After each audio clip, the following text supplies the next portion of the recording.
আসসালামু আলাইকুম দর্শক।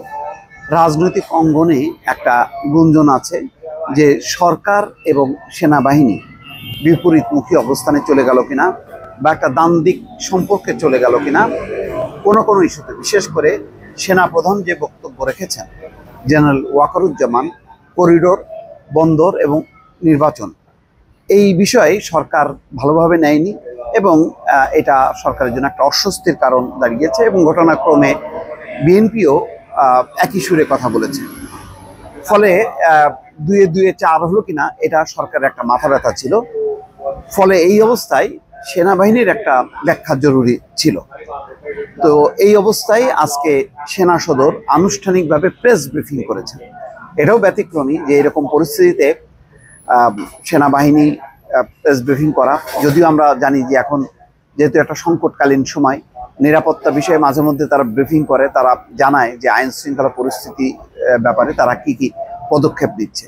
তো এর চেয়েও গুরুতর ছিল যে সেনা প্রধানের যেই অফিসার্স অ্যাড্রেস, সেখানে কিছু বক্তব্য এবং তার আগের দিন সশস্ত্র বাহিনীর 3 প্রধান ডক্টর মোহাম্মদ ইউনূসের সঙ্গে দেখা করেছেন। সব মিলিয়ে রাজনৈতিক অঙ্গনে একটা ঘন কুয়াশা সৃষ্টি হয়েছিল। সেই কুয়াশা দূর করতে সেনা সদর ব্রিফিং দিয়েছে।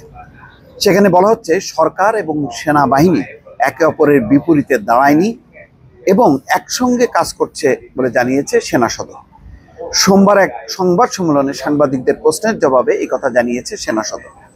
ঢাকা সেনানিবাসের অফিসার্স মেসে অনুষ্ঠিত এক সংবাদ সম্মেলনে দেশের আইন শৃঙ্খলা পরিস্থিতি সহ সমসাময়িক বিভিন্ন বিষয়ে কথা বলেন সেনাবাহিনীর মিলিটারি অপারেশনসের পরিচালক ব্রিগেডিয়ার জেনারেল মোহাম্মদ নাজিমুদ্দৌলা এবং সেনা সদরের মিলিটারি অপারেশনস ডাইরেক্টরেটের colonel staff colonel Mohammad Shafiqul ইসলাম।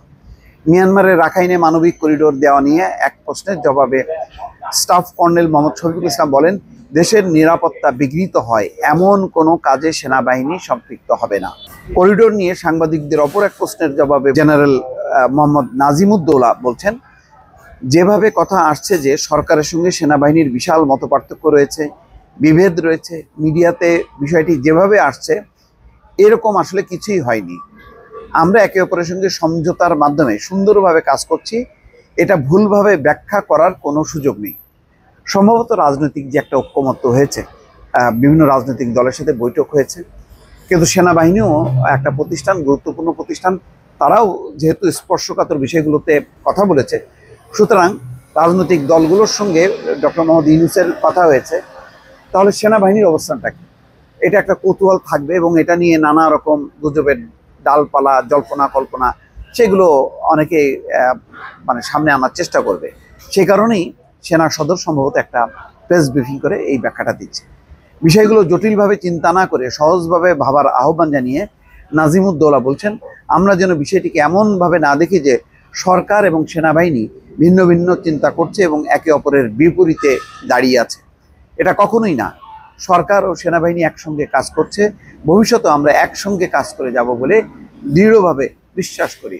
সেনা সদর আরও জানায়, গত 40 দিনে সেনাবাহিনী 241টি অবৈধ অস্ত্র সহ আরও অনেক কিছু তারা উদ্ধার করেছে, আটক করেছে, বিভিন্ন কার্যক্রম তারা তুলে ধরেছে। মোট কথা, সেনা সদরের পক্ষ থেকে এই জাতীয় ইস্যু নিয়ে যে বক্তব্য, তার প্রেক্ষিতে রাজনৈতিক অঙ্গনে যে তোলপাড়, সোশ্যাল মিডিয়া সহ গণমাধ্যমে যে নানা রকম আলোচনা এবং জল্পনা কল্পনার ফানুস উঠছিল, সেই অবস্থায় সেনাবাহিনীর পক্ষ থেকে পরিষ্কারভাবে বিবৃতি দিয়েছে যে এইসব ইস্যুতে সরকার এবং সেনাবাহিনীর মধ্যে কোনো মতপার্থক্য নেই। সেনা সদর তার নিজেদের মতো করে আলোচনায় বিভিন্ন ইস্যু এসছে, এটা একান্তই তাদের নিজস্ব ব্যাপার। তারা আনুষ্ঠানিক কোনো ব্রিফিংয়ে বিষয়গুলো যায়নি, সামনে তুলে আনেনি, যাতে সরকারের বিপক্ষে যায় এমন কোনো অবস্থান তারা আনুষ্ঠানিকভাবে তোলেনি। তারা কেবল আলোচনা করেছে, সেই আলোচনা বিষয়গুলো নানা মাধ্যমে সামনে এসছে। সুতরাং সেনা সদর এখন বলতে চাইছে যে রাজনৈতিক দল, সরকার এবং সেনাবাহিনীর মধ্যে কোনো মতপার্থক্য নেই। দর্শক ভালো থাকবেন, আল্লাহ হাফেজ।